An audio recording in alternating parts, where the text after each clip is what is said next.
What's good, y'all? What's good? Listen, let's have a chat about the Supremes at Earl's All You Can Eat. I was going back and forth about whether I wanted to do a full review because I did a short about it. But I just gotta say, I thoroughly enjoyed it. At this point, I've watched it twice. Once with my mom, and another time with one of my aunts. And she even enjoyed it. Was like, oh, I could watch that again. She was really enamored with Ingenue Ellis's performance in this film. That lady is such a good actress. She does not get, I feel like she's not talked about enough in those conversations about great actresses. But the lady is awesome. Awesome, awesome, awesome. Um, so let's get to recapping what the movie was about. It's on Hulu. If you haven't watched it yet, I think you should go ahead and watch it because, like I said, it was so good. It's well worth um a watch. So it's basically a story about a friendship in this small southern town. It spans 30 years in the lives of these women from their late teens, I'm going to say 17, 18, until they're in their late 40s. So, from what I gather from looking at it, Clarice and Odette. Clarice is played by Uzor Duba. Odette is played by Ingenue Ellis. Them two have been friends for a very, very long time, since they was little girls. To me, it didn't seem like Barbara Jean, played by Sanaa Lathan. It seemed like she joined the friendship group when at one point in the movie that they actually show, which is when they're like 17, 18 years old. So anyway, Big Earl, the man who owns the diner, is a black man. He owns this diner. It's like the gathering spot for all the young people or whatever. Big Earl is like the unk of the community, basically. He's a father to the fatherless. He takes in everybody who's having hard times. If he can do anything to help you, he will.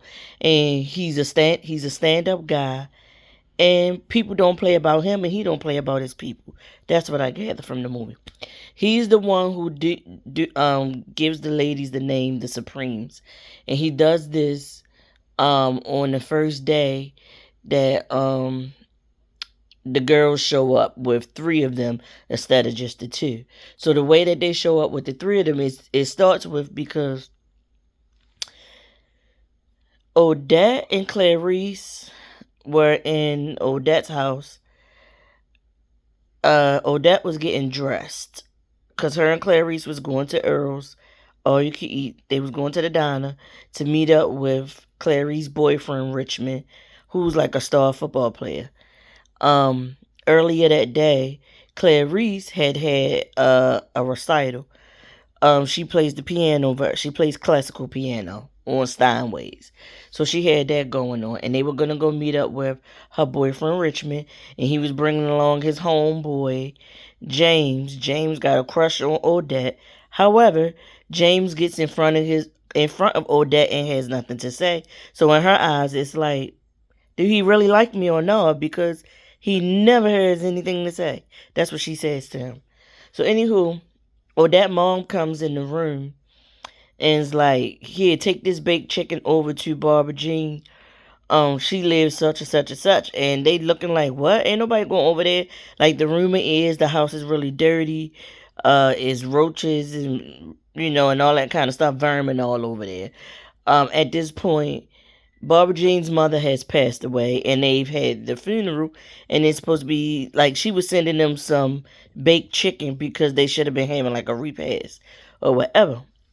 Clarice is like, I'm not going over there, and Odette mother is like, oh yes you are. You gonna walk and do something? She said something to her. By the way, the woman playing Odette's mother is the same lady who played the secretary in the first season of P Valley. That was the one Uncle Clifford had said she graduated from the club and got a for real job. She worked for Todd L. Ruffin. She played in something else I saw too, but I can't think of what it is right now. But she definitely played first season of P Valley if that's a show that you watch. So then the girls take the food over. They take the food over to her, and the stepfather is touching on Barbara Jean in a way that lets you know that he got a hand problem. Odette notices it and says, she coming with us. He puts up a fuss like, no, she not, or whatever. She stands up to him, even going as far as telling Clarice, unzip me from my dress, because I don't want to get his blood over my new dress. Now, in the house, she was just saying the dress ugly as hell. She ain't want to wear it, but the grandmother made it for her. And Clarice was teasing, saying, why your grandmother always making you these ugly clothes or whatever. So, anywho, he backs down from this teenage girl. The stepfather backs down from her. They get Barbara Jean, give her the chicken, tell her, Claire, they tell her don't eat it, because basically, or that mother can't cook worth a damn, I guess. And Clarice admitted to she made something for her, and when she ate it, she was on the toilet for 2 weeks from whatever it was, so don't eat it. But anywho, they go out the house, they get the big Earls, they got their own special booth, and by the end of the night, Odette and Clarice go to Big Earl and tell Big Earl about Barbara Jean's living situation. And at that point, they go to his house, and him and his wife tell her, we got a daughter, Lydia. Is the wife Lydia or the daughter Lydia? I think the daughter was Lydia. Lydia's away at college, so they tell Barbara Jean she could come and live with them, and she can stay forever. She never has to go back. She don't even have to go back to get her things. Big Earl gonna go over there and get her things, and he gonna handle the stepfather, and that is exactly what he did. So he was the father to her. Anywho, um, she starts to live with him and everything, and the friendships and stuff is going along. At one point, when we finally see Richmond and James come in, again James on mute, he doesn't speak, and Odette is sick and tired of it. Clarice sends him to the car to get something or take something to the car, and that's when Odette was like, you know what, I'm not finna do this no more. I'm gonna go out there and I'm gonna make him talk to me and say what he want to say, what he feel, whatever. So she goes out there and have a conversation with him, and he's like, I do like you. He just at a loss for words in front of her, and he tells her he liked her ever since that day in middle school when those kids was calling him Frankenstein. She got up and beat him up. Odette came into the world. Her mother climbed a sycamore tree and gave birth to her. And because she was born off the ground, she goes through life without fear of falling, fear of anything. She feels like I was born off the ground. There's nothing I should fear. So she's a fighter, okay? Um, Clarice is a lot like her mom in the fact that Clarice's mom, she was the first. She gave birth to Clarice. She was the first black woman to give birth to a child in a whites only hospital. And she's pretty, and she puts on a facade like everything is a-okay, and all is not well. I believe Clarice's father was a whoremonger as well. But let her mother tell her everything is perfect. With Barbara Jean mama worked in what would be called I guess it would have been like a gentleman's club or something like that. And she gives birth to Barbara Jean, and it's like all these men in the bar going back and forth with each other, talking about this woman they got. Whole time they all talking about Barbara Jean mama. Barbara Jean mama don't know who Barbara Jean daddy is. She ends up becoming a drunk and being abusive towards Barbara Jean over the years. And I'm guessing having a trailer different men in and out the home, which is not safe. It's not safe for any child, female or male, to be honest, but it's really not safe for a female child. So that's like the backstory on the three girls. I mean, the three women. I will say what I did notice about this movie. Every scene, Uzo's character and the young um person who played her character, they both look like they're Nigerian women. Like they looked so similar. Like the casting was really really good for them because they look very much similar to each other. Also, um, the Odette character, the young Odette and the older Odette, they favor each other a little bit as well in real life. I also noticed that Clary's character always had purple, some form or shade of purple and blue together. She always had the same jewel tone purple and blue outfits on throughout the whole movie. Also, Barbara Jean had on like the fall type colors, like the oranges, the reds, like how the leaves change colors. That's the kind of stuff that Barbara Jean seemed to have on for the majority of the movie. I mean, not Barbara Jean, Odette had on for the majority of the movie. Barbara Jean's character, she started out in a black outfit, but there was a scene where she had like a really pretty light colored sweater on with some nice soft neutral muted tones of like soft pink, soft greens, like a sage and stuff like that in one of the scenes as well. So I feel like they changed her wardrobe up a bit. But anywho, the movie did well with doing like what's going on now in present day. Present day is in the 90s or so. I want to say like the late 80s, early 90s. Because they was born, wait a minute, no. They was born, when the movie first come on, is 1968. And at that time, they are like 18, 19. So 30 years after 1968. So I'm right, 1998. So in the 90s. I was wrong. I said late 80s, early 90s, but it's the late 90s. Um, the the the current time is the late 90s in the movie. In the movie, Big Earl passes away. Of course, Barbara Jean is crushed. Big Earl was like a father to her. Big Earl's first wife has passed. He's married to a showgirl named Miss Minnie. The actress portraying Miss Minnie, she played on Saints and Sinners. She always like a sneaky, conniving older woman in everything she played. I've never seen her play just nice. But she's a good actress, though. I don't know what her name is. But she also played in that show. Was that show called Ambitions? That was coming on. I think it was coming on. And it had Brian White. It had Robin Givens. Matter of fact, I believe Brian White and Robin Givens were married to each other.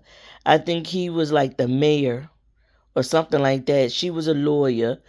The man who played Q in The Shy was her father. And she worked at his law firm, but of course that male chauvinist and all that kind of stuff, he wasn't trying to let her do what she needed to do. But anywho, that lady played Brian White's mother in that TV show. And that show only lasted one season. It had Brayley Evans on there. She was Brian White's sister, I believe. So the conniving lady was actually, I think the conniving lady might have been Robin Givens' mother in that show, I believe. But anywho, back to Supremes at Earl and Me. Miss Minnie was the new wife. Miss Minnie was full of dramatic. She was just drama. She believed she was a prophetess and she could see into the future and all that kind of stuff and tell people their fortunes. So she telling different things she see in the future. But the crazy thing is, Big Earl passed away on bended knee praying on the side of the bed. When it's the next morning and the coroner and them coming to get the body, they asked Miss Minnie where she slept at the night before. She said she slept in the bed with Big Earl. while he was on the side of the bed dead, obviously. And she knew something was going, she knew he was dead, but she still just decided to sleep in the bed anyway. Talking about she couldn't sleep on the couch or in the other room because that bed was more better for her sciatic nerve pain. She was a character. So anyway, they go on to have the funeral.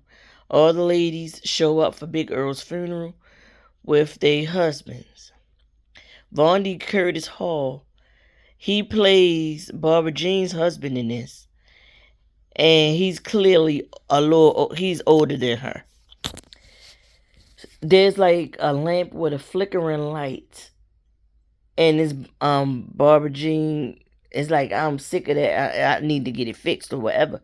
So he goes over to fix this light, gets electrocuted, and dies right there at the repast. I'm like, what the hell?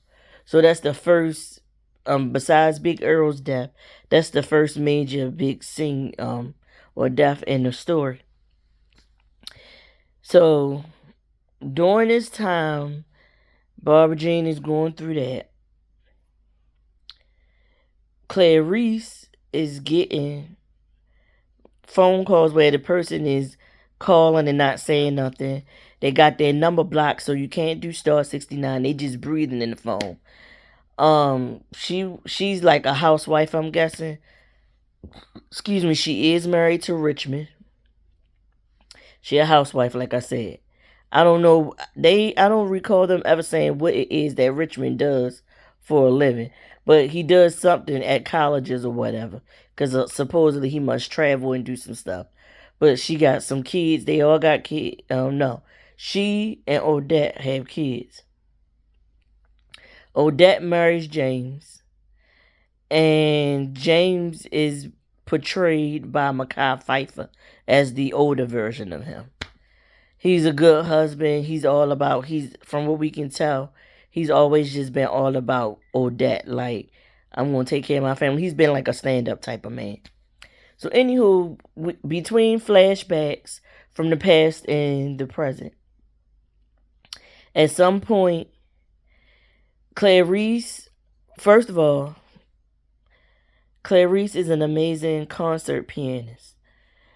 Richmond got dreams of being in the NFL, traveling. As a matter of fact, when they first meet up at Earl's, the first time we see them go to Earl's, he comes in talking about how good he did in his football game, to the point that he don't even realize that Clarice had a recital that day. And he bragging on himself, and Odette has to speak up about how well she did at her recital. He said, why you ain't tell me? And I'm just like, so you ain't know this girl had a recital?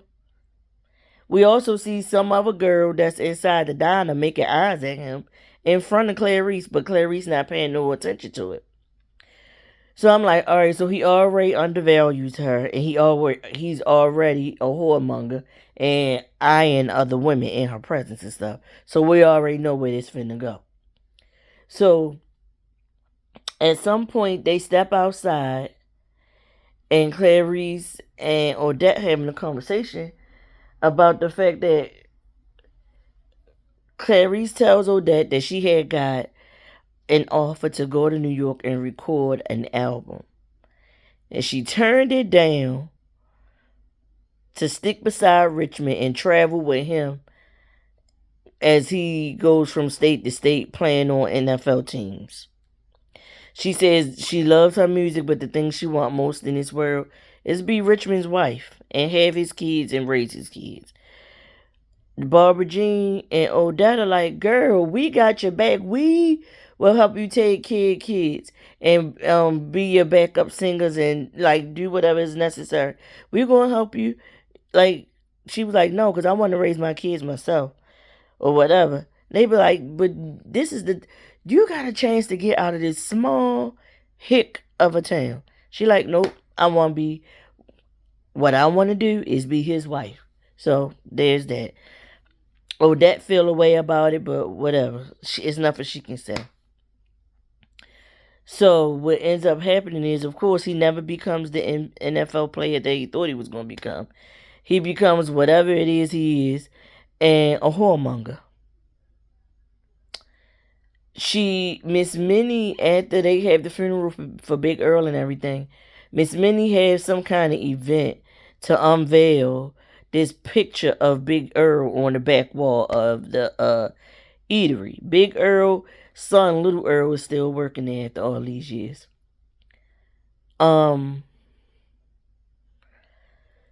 they go into what's the word? They go in to see what it is that Miss Minnie want to tell them, or what she got going on with the unveiling of this photo or whatever. Minnie, excuse me.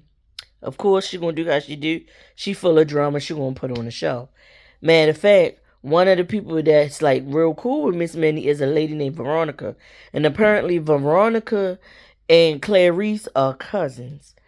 And Veronica tried to make fun when they first brought Barbara Jean around. Veronica had something slick or nasty to say about Barbara Jean, and Richmond was like, "You ain't never won no beauty pageant yourself." Or whatever. And Clarice also said something to Veronica about trying to come for Barbara Jean back in the day. So she stopped doing that. So then it was like Barbara Jean was clearly like the very fair skin, can pass the paper bag test, got the pretty light eyes. Matter of fact, the woman who played her mother, I kept looking at her like trying to figure out where I've seen her at, and I still haven't figured it out.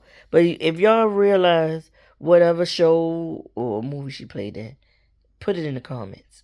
So anyway, I'm hoping I get some reviews on this, or some comments on this video, because I tend not to get comments or even people really looking or liking my reviews or recaps. I don't know what it is I'm not doing, or I'm not catching likes on this, but I'm going to keep on talking until people start watching and liking. That's what I'm going to do.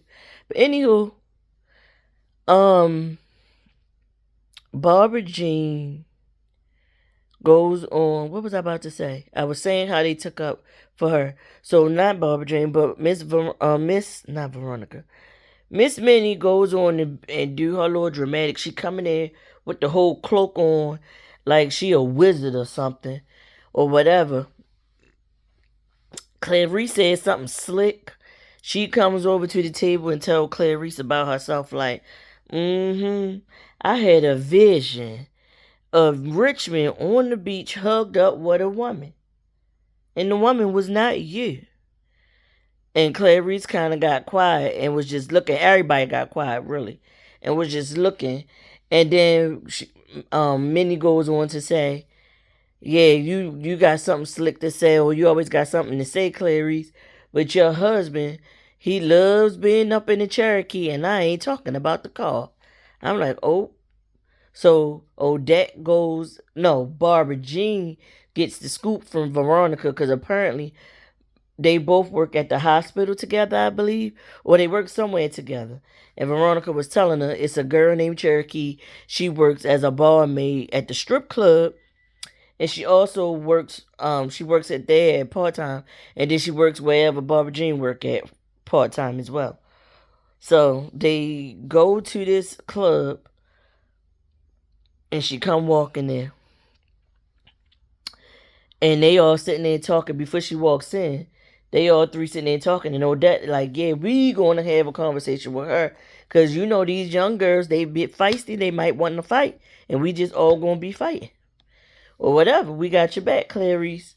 So Clarice like, no, I got this. She see Cherokee walk in. She goes up to her.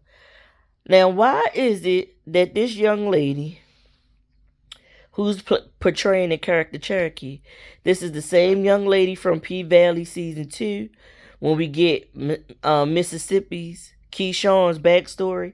Her stepsister that was light skinned and was supposed to be so much prettier because she was light, she gotta be right. She plays Cherokee.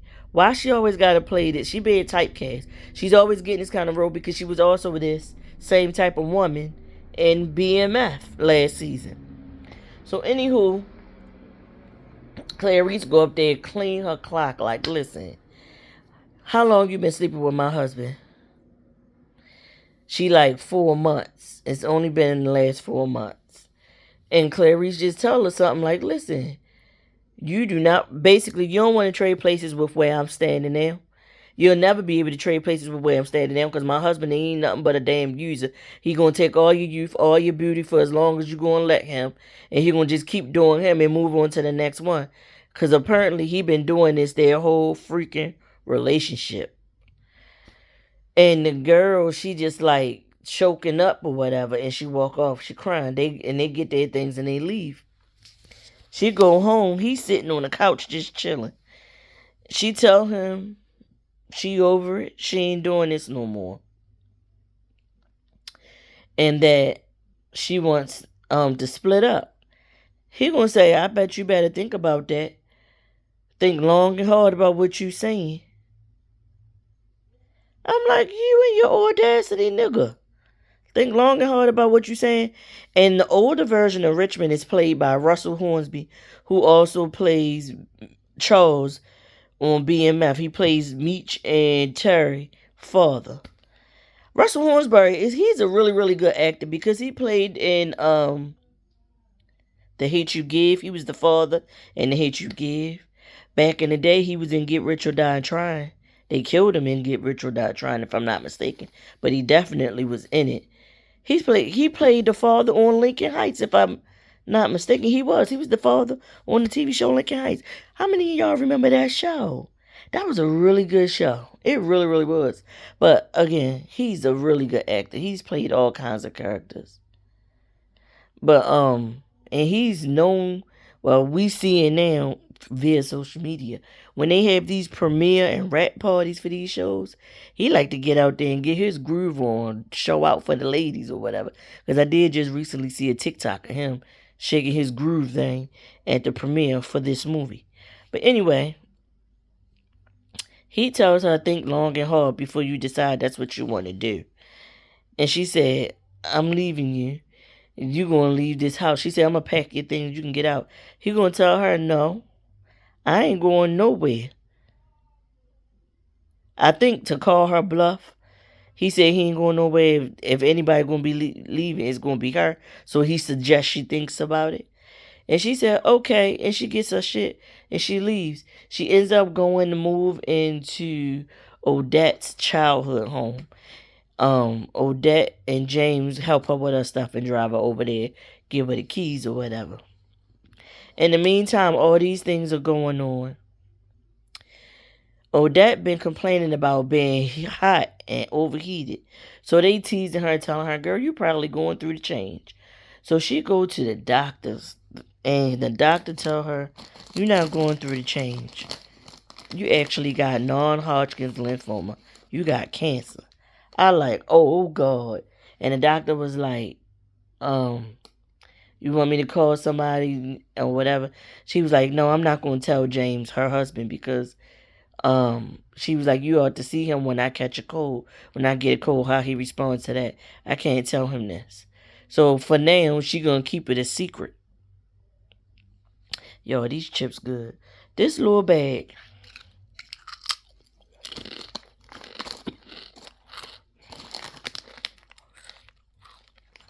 $2. Look how many chips in it. This is my first chip out of, well, my second chip out of the bag. That's how many chips was in there. That little bit of chips for $2. But they taste good. I'm gonna start buying these.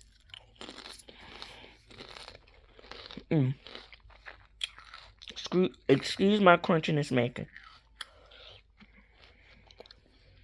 I'm really snacky because it's almost that time of the month. And I've noticed in the last year or so, I'm like a week out. I'm super tired and I can't get enough sleep and I can't eat enough and I want a lot of snacks. I'm like super hungry and I want a lot of snacks. So forgive me if I crunch in y'all ear just a little. But anywho, Odette decides to keep it a secret. Now what I didn't share is at some point when we in the past and we seeing the girls as they teenagers, there's a scene where they walking down the street on their way to Earl's It's a guy showing off his new car that he just got. Everybody giving him props for it. And the guy is very interested in Barbara Jean. Then we see in the midst of that happening, it's like real chill day, everything going good. We see two black boys running down the road, running down the street, and this blue and white pickup truck chasing them down.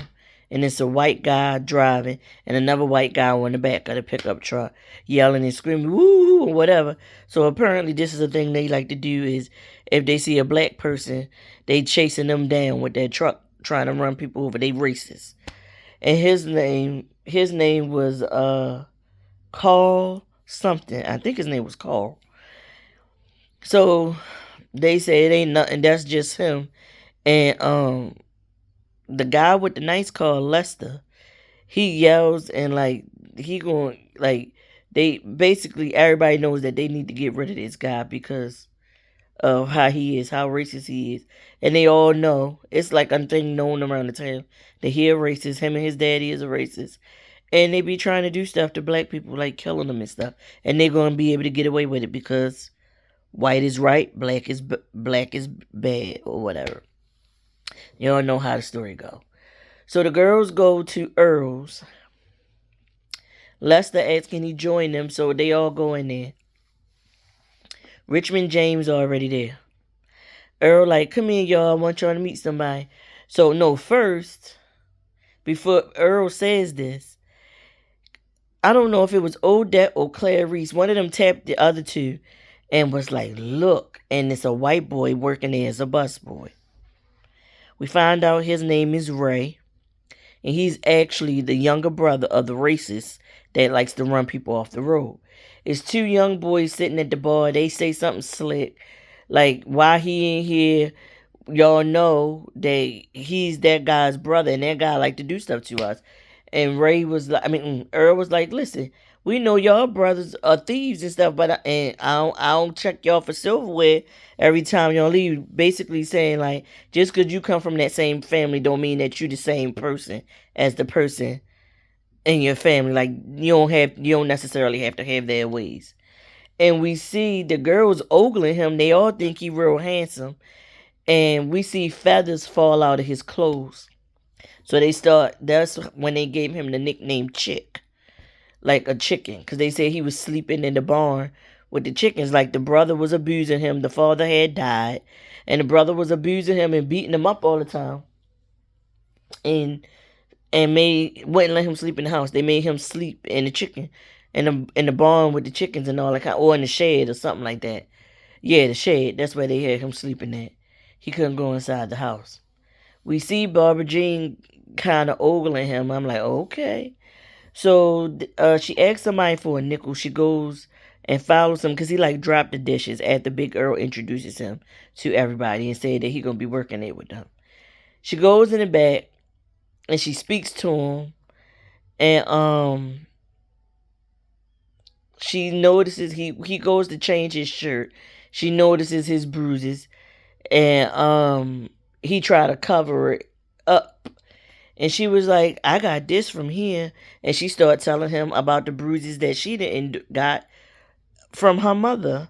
So basically, they trauma bonded. Because that's exactly what it is. They trauma bonded. But she really falls for Chick. She feel like they come from the same place. And because this is 1968, interracial relationships are still against the law. So them two are sneaking and seeing each other. Lester still likes her, but she's sneaking and seeing him.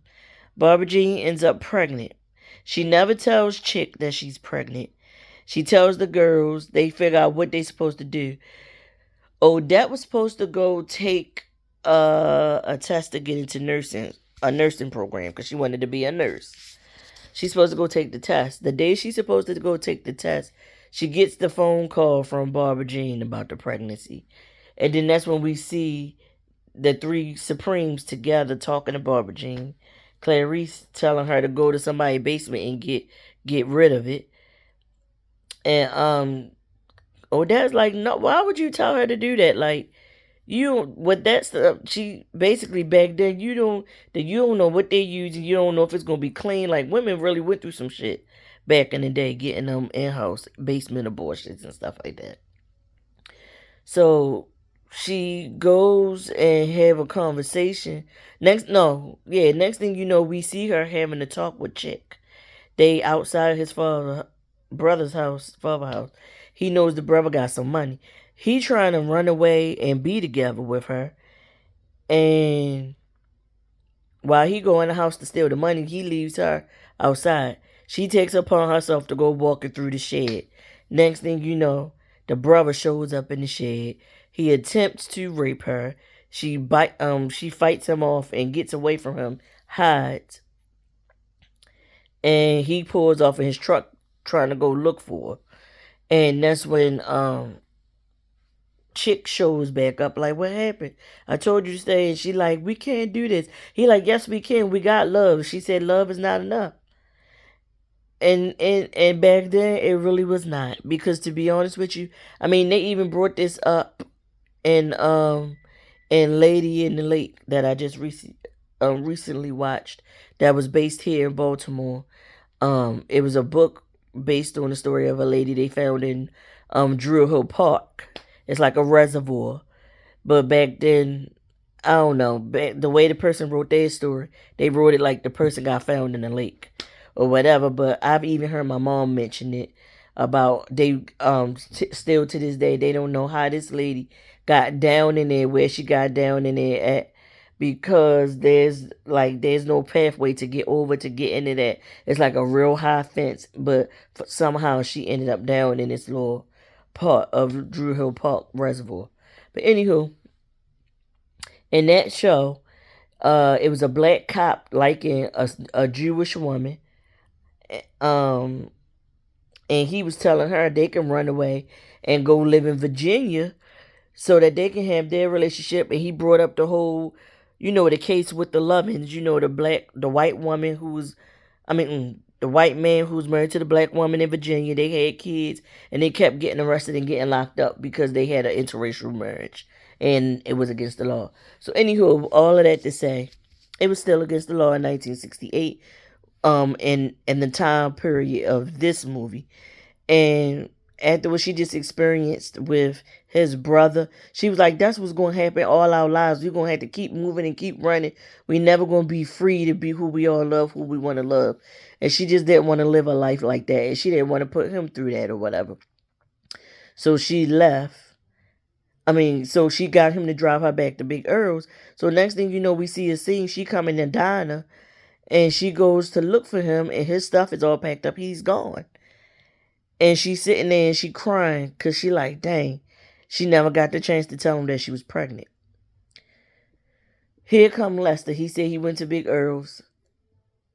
Big Earl told her she was at the restaurant. So he went over there to talk to her. He like, what's wrong? And she said, I'm pregnant.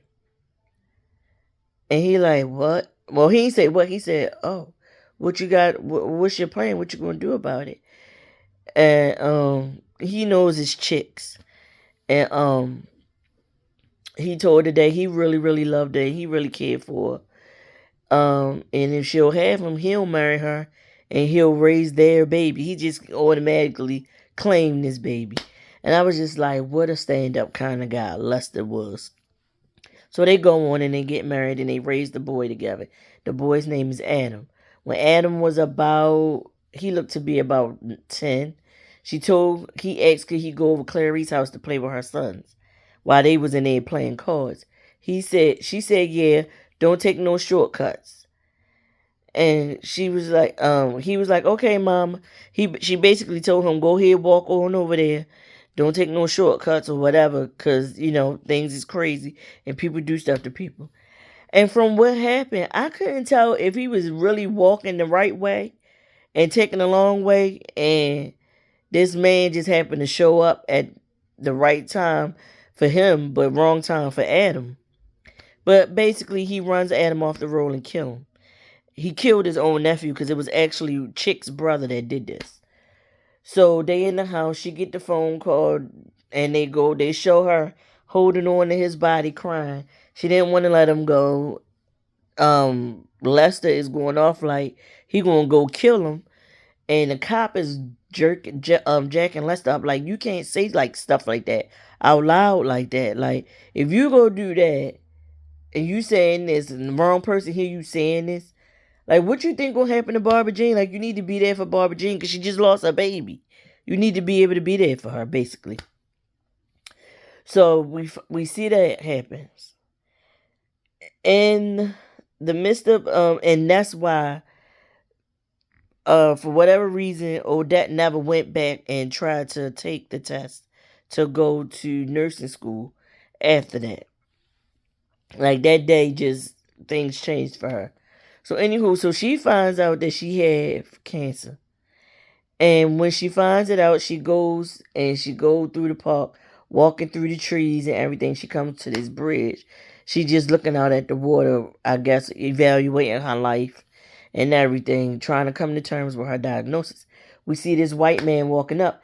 And he used to play on, I think he's the actor that used to play on that show. Remember that show about the two plastic surgeons that was friends? One was the ritzy like hot guy, and the other one was just like a regular guy. I forgot what that Nip Tuck. I think the name of the show was Nip Tuck. This man played on that show. I think he was the hot friend, I guess, like all the women wanted and stuff like that. He was the playboy. But anyhow, he comes walking up. And when Odette sees him, she like, Chick. I said, oh, that's Chick. So they hug. She said, you heard about Big Earl? He said, yeah. He just didn't have the heart to go over there. He ain't seen Barbara Jean since he left that night. So we think. And he never went over there to Big Earl's or whatever. Big Earl was like a father to him too, but he just didn't have the heart to go over there and go to the funeral or none of that stuff and run into Barbara Jean. He I guess he got wind of, or he know Barbara Jean got remarried and all that kind of stuff. And that wouldn't have been a good scene for him to be over there at that and at that repast when Barbara Jean's husband died. Like that would be crazy. But anywho, life has not been fair to Barbara Jean at all. Like out of all three of them, I feel like she had the hardest life. But anyhow, some time goes by and we see that Odette has started her chemo. She comes home one day, her husband's sitting in the chair. He asks her, where you been? What's going on? She tried to lie her way out of it. He lets her know you can't lie. There's something going on. I heard something from somebody else about you not showing up for work, so what's going on? And she told him, like, well, that menopause I thought I was having, it's not menopause, it's more than that. And the way she said it's more than that, he already knew what it was. Because he was just like, what kind? And then he like pat his leg to tell her to come sit on his lap. And she's still like trying to show a strong face, take it in stride. And like, I can't sit on your lap. I didn't gain too much weight over these years. But I'm going to break your leg in that chair. He said, get over here. And she just run over into him, and that's when they hug. He got a tear. Like, soon as she said it, he had a tear running down his face. But she runs over there, hug him, and just break down. She break down about her diagnosis and just trying to hold it in, trying to be the strong friend. Like, she really was the strong friend. And you know how they say check on your strong friends? She was the strong friend because she didn't want to tell Clarice or Barbara Jean because Barbara Jean then lost her father figure, her husband. Barbara Jean got a drinking problem from all the stuff that she has been through in life. She got a real bad drinking problem, like bad. And actually Odette been telling Clarice we need to say something to her and encourage her to go and get the help. And Clarice like, no, I'm minding my business. Like Clarice is the kind of bury her head in the sand, act like stuff ain't happening when it's really happening, or whatever. And then Clarice going through it with Richmond. She definitely don't want to tell Clarice what's going on with her. She feel like I'm like the big sister to them. I help keep them in line. I don't want to burden them with what I got going on. But we see at some point, like after she has this talk, I know what it was. She had that talk with her husband. One night they sitting out by the fire having a conversation and just talking and laughing. And Clarice notices some bruising on Odette's hands. And she tried to hurry up and pull her hands back and hide it. And Clarice was like, I saw that. Like, what's going on over there with you and Dr. Lee? Well, like, why are you doing this? And then that's when she just go ahead and tell the dang on truth that she got cancer. They fuss, of course. Like, why did you tell us? And she's like, for what? Like, I'm going to beat this and such, trying to put on that brave, strong face.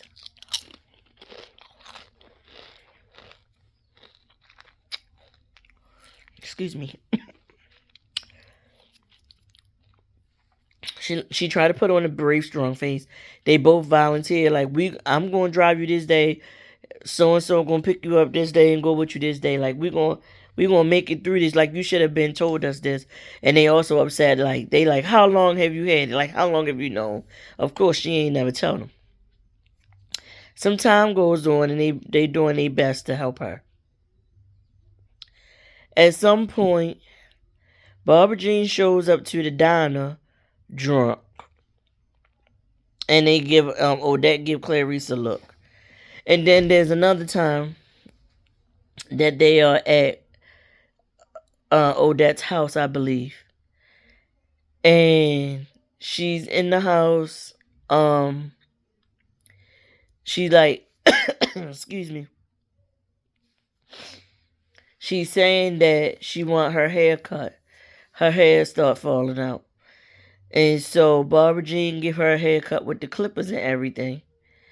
And then next thing you know, Clarice is like, yeah, I think I want to go short too. And she like, I know you all for solidarity and everything, but no. And then Barbara Jean is like, yeah, like, you don't make no decision like that after you just left your husband. Like, no, I'm not cutting your hair. She was like, I know what I'm doing and I know what I want.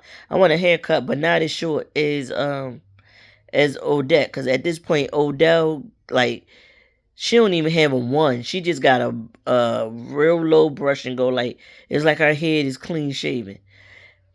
But she ends up with like the shortcut, basically look like the little wig that most elderly women wear for church and everything. Like the little 27-piece wigs or whatever. And that happens. Then there's a scene with them three in the house together. And I don't know how it happens, but something happens and some words are spoken, and Odette lays into the both of them. She told both of them, like, both of y'all are exactly like your mothers. Barbara Jean, you ain't nothing but a drunk. Your circumstances from your mother are different in a way, but you a drunk and you need to go find a Alcoholics Anonymous class. And she told Clarice, you ain't nothing but a pushover, just like your mama. Like, you've been chasing around Richmond all these years, and it's like you sat up there and took 30 years to figure out what it should have only took you 30 seconds to see about Richmond and him being a womanizer and everything.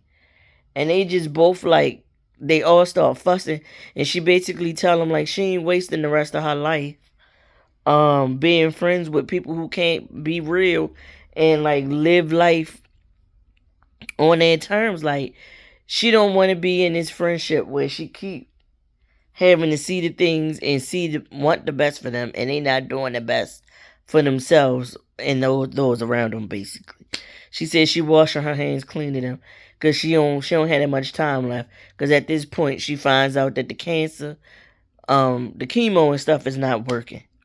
So she goes to stomp off and she falls on the floor. Next thing you know, she in the hospital. They all at her bedside praying over her. Her husband, Barbara Jean, Richmond, and Clarice. There's a part where we see Barbara Jean is there alone. And she's telling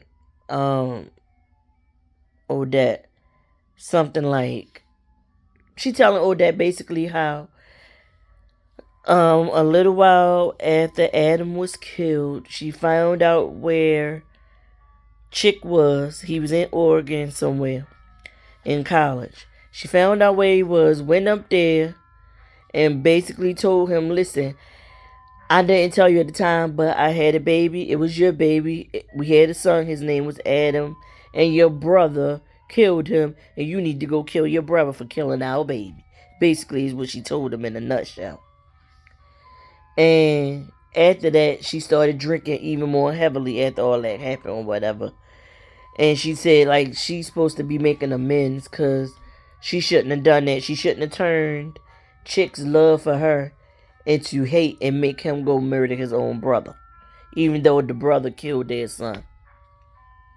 So then they singing and they praying over Odette, because apparently the medicine made her develop some kind of infection in her blood or in her body. And so they praying over her and stuff like that. And next thing you know, she comes to. And when she come to, she like, y'all know I'm a fighter. I was born fighting. And I'm going to go out fighting. She tells Clarice to take James home, make him get something to eat, make him shower and everything. And then, y'all come back to the hospital. And he don't want to go. But she like, baby, please, I don't want to smell you now. And so them two leaves the room. Barbara Jean still standing there. And she tell Barbara Jean basically that she need to go do what she need to do to go make amends. With Chick. She know Chick in town. She actually seen him back when she first found out she had cancer or whatever. She like, go see him and make amends, Barbara G.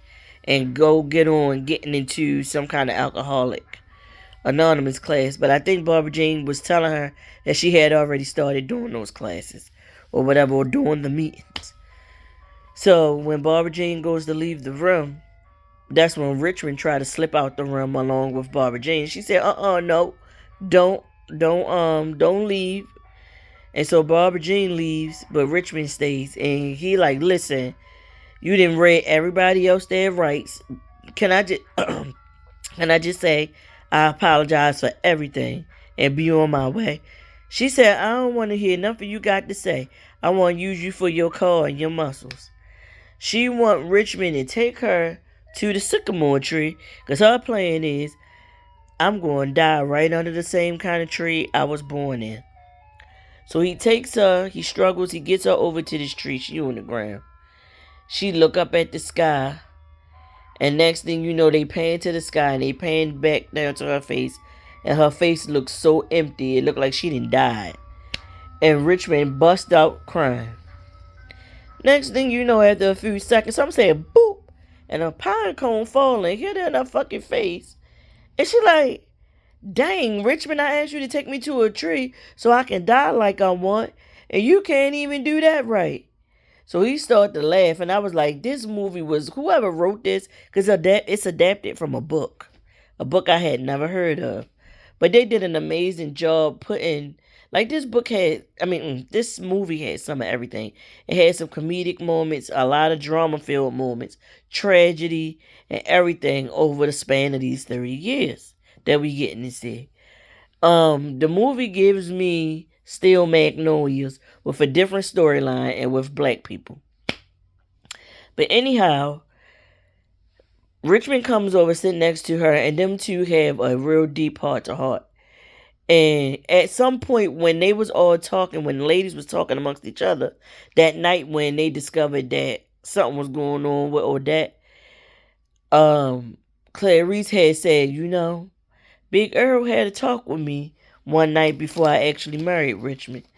And he told me that with my marriage with Richmond, it was going to be some rough times. In 30 years, though, Richmond going to make us real proud. He's going to be a man that everybody like to talk about or whatever. But until then, it was like I was going to have to put up with a bunch of BS over those 30 years until the time came for him to prove himself and show himself to be a good man or whatever. That's what Clarice was saying to them. And Odette was like, I told you not to marry the man and give up your dreams and your career for him and marrying him. or whatever. So when they sitting under this tree and her and Richmond have this heart to heart, he tells her, my dad said God's timing is everything. And maybe he got a plan for you and you got some more purpose. You got to live because there's some more things you got to do. That's why you didn't die here today. And she looked at him and she said, you know, Richmond, I know there's a good, from looking at your heart, you got a good heart. There's a good man in there. And I'm just waiting for you to show yourself to be that good man. Do right and show the world what a good man you can be. And I was like, that part, when she found out she had the cancer, it made me tear up. When she hugged her husband and let the tears come out, it made me tear up. It made me tear up when Barbara Jean was holding her son in that street and Lester went and put his shoe back on his foot. That made me tear up a bit. And then this scene right here made me tear up a lot when her and Richmond had that heart to heart. But he was like, well, whatever tree did you want me to take you to? Because we can find a sycamore tree. I can take you to one. And she said, no, we better get back to the hospital before James and them come back to the hospital. She had sent them all away so she can go die on her own terms because she didn't want them to watch her die. But anywho, they end up back at the hospital. And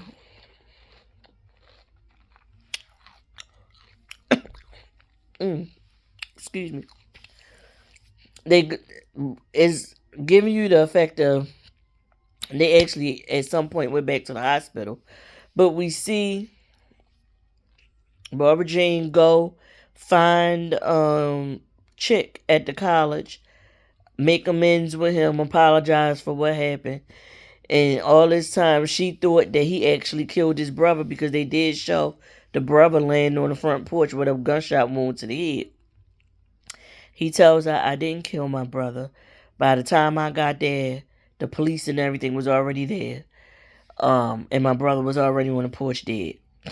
So she was like, oh my God, Lester. She thought Lester did it. He was like, nah, it was my brother's girlfriend. He had, the only way she knew to fight back was to get the gun and shoot him because he had been hitting on her too. And after it happened, he just told her to hurry up and go leave town. He was like, he didn't want her to, she just escaped the cage by killing him. He didn't want to see her go into another cage for doing that. So he told her to skip town. Of course, back then, it wasn't nothing to skip town, especially for a white person.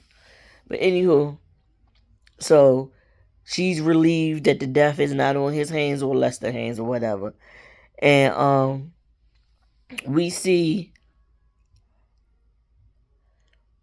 a scene. Clarice is at her place that she's staying at. And after he has this conversation with Odette, Richmond comes by to do something. And they kiss. And I guess what Odette said stuck with him about him showing himself to be a good man. So them two end up getting it on. The next morning he wake up, he like, all right, he putting his clothes on, getting ready to head home. And he was like, I'm gonna be back later. I'm gonna help you move your stuff back in to the house. Clarice was like, I'm not moving back in with you. I knew that if I slept with you, you was going to think. And they all started laughing. She started laughing. He was like, you used me. And she said, I guess I did. And it was just like him getting a taste of his own medicine. And I really, really loved that for Clarice. Like, don't do what you think a goody two shoes would do. Do what you want to do, what you feel like you want to do in the moment. And don't get yourself on that roller coaster of, we're going to have sex. And now I'm filled with feelings again because I didn't let you inside of me.